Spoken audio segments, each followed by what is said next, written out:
असम की राजनीति में इस बार जो हुआ वो सिर्फ एक चुनावी नतीजा नहीं बल्कि एक बड़े बदलाव का संकेत है। पूर्वोत्तर के इस राज्य में बीजेपी की लगातार तीसरी बार सत्ता में वापसी नहीं हुई बल्कि अपने दम पर बहुमत के साथ पार्टी पहली बार आई। मजबूत जनादेश के साथ वापसी करना बताता है कि असम की राजनीति अब पारंपरिक समीकरणों से आगे बढ़ चुकी है। बीजेपी की ऐतिहासिक जीत के शिल्पकार हैं हिमंता बिस्वा शर्मा, जिनके नेतृत्व में बीजेपी ने न सिर्फ जीत की हैट्रिक लगाई है बल्कि विकास और हिंदुत्व की ऐसी जोड़ी पेश की जो अब राष्ट्रीय राजनीति में भी चर्चा का विषय है। आक्रामक सियासी शैली के साथ 34% मुस्लिम आबादी वाले असम में जीत की हैट्रिक ने हिमंता को हिंदुत्व के सबसे बड़े पोस्टर बॉय के रूप में भी स्थापित कर दिया है।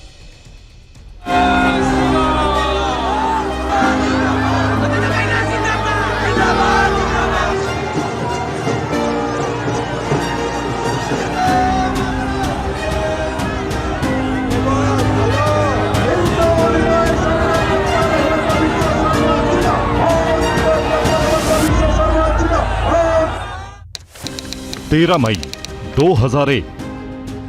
बात 25 साल पुरानी है। 32 साल के एक वकील ने असम विधानसभा में अपना पहला कदम रखा, वो भी असम गण परिषद के कद्दावर नेता भृगु कुमार फुकन को हराकर। वकील का नाम था हिमंता बिस्वा शर्मा। इस जीत के बाद हिमंता ने कभी पीछे मुड़कर नहीं देखा। विधानसभा की पारी में अपनी सिल्वर जुबली मना रहे हिमंता चुनाव दर चुनाव कामयाबी की सीढ़ियां चढ़ते गए। लेकिन इस बार उन्होंने वो कर दिया जिसका अनुमान बड़े बड़े पॉलिटिकल पंडित भी नहीं लगा सके। हिमंता पूर्वोत्तर के सबसे बड़े राज्य में बीजेपी की जीत की हैट्रिक के सबसे सफल कप्तान बन गए। उनकी अगुवाई में ही 126 सीटों वाली विधानसभा में एनडीए गठबंधन ने 102 सीटों पर जीत हासिल की, जिसमें अकेले बीजेपी के खाते में 82 सीटें आई हैं। इस तरह असम विधानसभा में पहली बार बीजेपी ने अकेले अपने दम पर बहुमत हासिल किया। अगर इस जीत का विश्लेषण किया जाए तो ये कई मायनों में बेहद खास हो जाती है। 2016 में बीजेपी ने 89 सीटों पर चुनाव लड़कर 60 सीटें जीती, यानी 68% सीटों पर कामयाबी और 29.51% वोट मिले। 2021 में बीजेपी 93 सीटों पर लड़ी और 60 सीटें जीती, यानी 65% कामयाबी। हालांकि वोट की हिस्सेदारी बढ़कर 33.21% हो गई। लेकिन 2026 में हिमंता के नेतृत्व में बीजेपी ने सारे रिकॉर्ड तोड़ दिए। 90 सीटों पर चुनाव लड़कर 82 सीटों पर कामयाबी हासिल की, यानी 91% का स्ट्राइक रेट।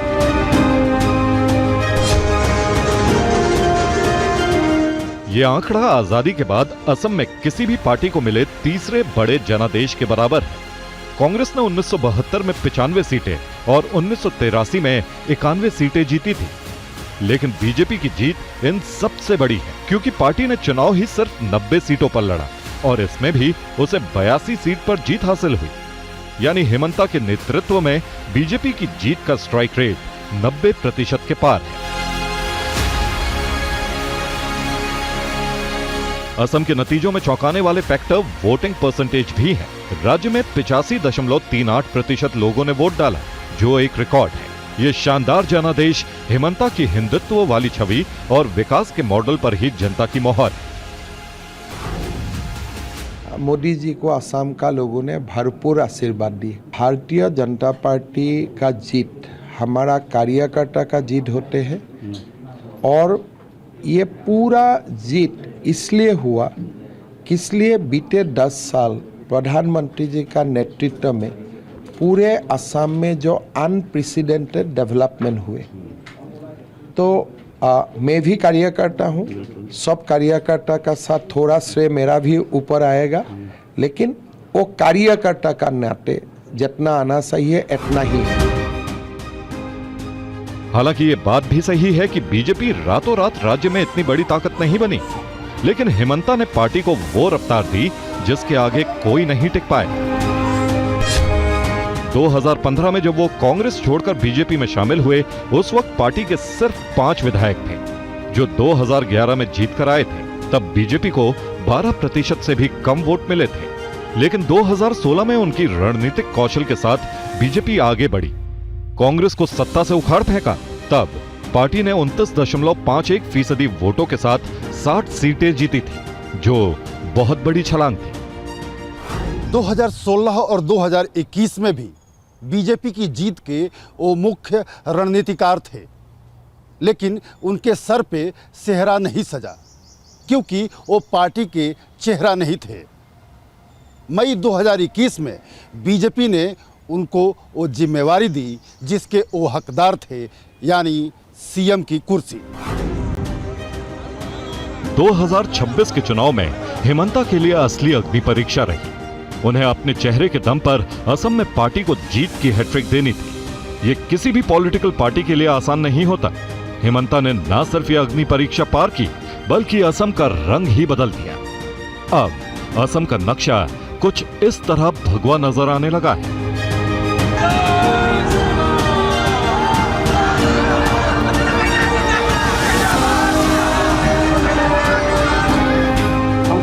में भी आप हिसाब लीजिए ना, कितना मुसलमान भाई बहन हैं। हमें वोट नहीं देते हैं, लेकिन मैं जीतने से वो सबसे ज्यादा खुशी होते हैं। मेरा काफिला में है, मेरा तो गाड़ी का ड्राइवर भी मुस्लिम है। 2021 में मुख्यमंत्री बनने के बाद असम में हेमंता मॉडल की शुरुआत हुई, जहां चुनाव सिर्फ पार्टी के नाम पर नहीं, बल्कि नेतृत्व, डिलीवरी और नैरेटिव के कॉम्बिनेशन पर लड़े जाते हैं। आमतौर पर यह देखा गया है कि सरकारों को 10 वर्षों के बाद एंटी इनकम्बेंसी यानी सरकार के खिलाफ नाराजगी का शिकार होना पड़ता है। लेकिन हेमंता ने अपनी स्ट्रेटेजी से असम में इस ट्रेंड को प्रो इनकम्बेंसी में बदल दिया। इनमें वो योजनाएं कारगर रहीं जिनके सूत्रधार खुद सीएम हेमंता बिस्वा शर्मा थे। डायरेक्ट बेनिफिट स्कीम्स यानी लाभार्थियों के खाते में सीधा पैसा, महिलाओं के लिए आर्थिक सहायता, स्वास्थ्य और शिक्षा पर फोकस, कानून व्यवस्था को लेकर सख्ती। हेमंता ने स्कीम के चौके से एक ऐसा वर्ग तैयार किया जो सरकार से सीधा जुड़ा महसूस करता है। जनता के लिए यह अनुभव वोटिंग में निर्णायक रहा। इनमें सबसे बड़ा गेम चेंजर हेमंता की अरुणोदय योजना को माना जा रहा है। 2020 में शुरू हुई ये योजना गरीब परिवारों, खासकर महिलाओं को सीधे आर्थिक मदद देने के लिए बनाई गई थी। शुरुआत 830 रुपए प्रति महीना से हुई, जो अब बढ़कर 1250 रुपए प्रति महीना तक पहुंच गई है। 35 से 40 लाख महिलाएं इस स्कीम की सीधे लाभार्थी हैं, जिससे करीब 1.5 से 2 करोड़ वोटर प्रभावित होते हैं, यानी राज्य की करीब आधी आबादी। यहीं से अरुणोदय एक वेलफेयर स्कीम से बढ़कर वोटर को कनेक्ट करने का मॉडल बन गई। इस योजना ने महिला वोटिंग पैटर्न को बदल दिया। मतदान केंद्र पर उनकी संख्या बढ़ती चली गई। हेमंता की रैलियों में महिला भागीदारी इसका बड़ा संकेत रही। इस बार तो उन्होंने खुद को मामा घोषित कर दिया था।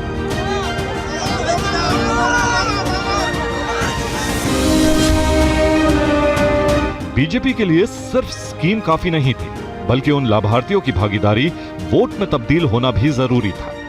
यहां उन्होंने अपने तरह से अलग माइक्रो मैनेजमेंट किया। बूथ स्तर पर लाभार्थियों का डेटा जुटाकर उनसे लगातार संपर्क किया गया, जिसकी वजह से यह वर्ग पार्टी से जुड़ा रहा। इसी फॉर्मूले से एंटी इनकम्बेंसी को काटा गया। स्थानीय स्तर पर कैश स्कीम के साथ उन्होंने असम में चौतरफा विकास की पटरी बिछाई। हाईवे, ब्रिज, एक्सप्रेसवे और गांव तक सड़क कनेक्टिविटी जैसे प्रोग्राम से उस वर्ग को कनेक्ट किया जो सीधे कैश बेनिफिट के दायरे में नहीं थे। इसके साथ ही वो कभी जनता से दूर नहीं रहे, जिससे उनकी नायक वाली छवि साल दर साल मजबूत होती गई। बाढ़ के दौरान जिस तरह वो ग्राउंड में मौजूद रहे, उससे लोगों को उनमें अपना हीरो नजर आया।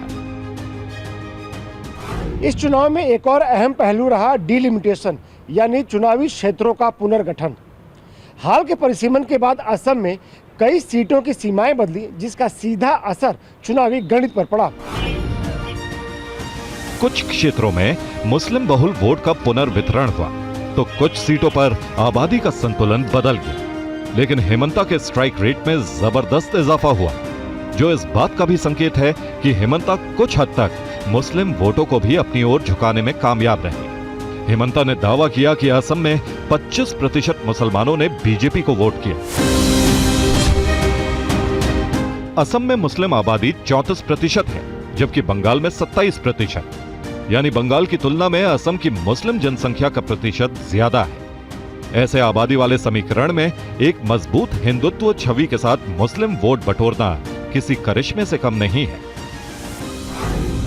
मैं बोलता हूँ बांग्लादेशी मुसलमान का, मैं कभी मुसलमान शब्द इस्तेमाल नहीं करता हूँ। साथ में जो बांग्लादेशी वर्ड है वो लोग ड्रॉप कर देते हैं, लेकिन बांग्लादेशी मुसलमान का वोट हमें नहीं चाहिए, कि इसलिए उनको तो हमें भगाना है, उनका वोट लेके क्या करेंगे।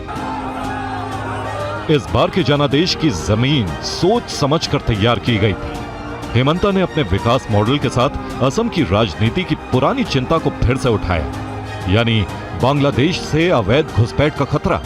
इससे न केवल गैर मुस्लिम मतदाताओं का एकजुट होना आसान हुआ, बल्कि असम के स्थानीय मुसलमान जो खुद को बांग्लादेशी मुसलमान से अलग मानते हैं, वो भी हेमंता से कुछ हद तक जुड़ गए, जिसका असर नतीजों में नजर आ रहा है। दूसरी ओर विपक्ष के पास हेमंता के मुकाबले कोई बड़ा मॉडल नहीं था।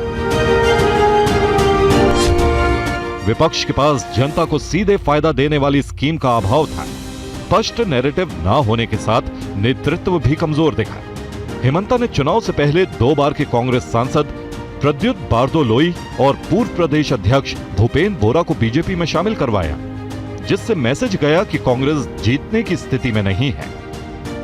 कांग्रेस ने यहां भ्रष्टाचार को एक बड़ा मुद्दा बनाने की कोशिश की, लेकिन हेमंता की नायक वाली छवि के आगे यह दांव नहीं चला और नतीजा ये हुआ कि गौरव गोगोई के नेतृत्व में कांग्रेस मात्र 19 सीटों पर सिमट गई, जो कांग्रेस के अब तक के सबसे खराब प्रदर्शनों में से एक है। बीजेपी के लिए हिंदुत्व का एजेंडा जितना अहम है, उतना ही अहम विकास का मॉडल भी है। हेमंता ने हिंदुत्व की छवि बरकरार रखते हुए भी मुस्लिम वोटों में सेंध लगा दी। इस तरह अब उन्होंने बीजेपी को भी एक ऐसा फॉर्मूला दे दिया है जहां कट्टर हिंदुत्व की छवि के साथ भी मुसलमानों तक पहुंचा जा सकता है। इसीलिए पॉलिटिकल पंडित अब हेमंता बिस्वा शर्मा को बीजेपी के हिंदुत्व के सबसे बड़े पोस्टर बॉय के रूप में देख रहे हैं।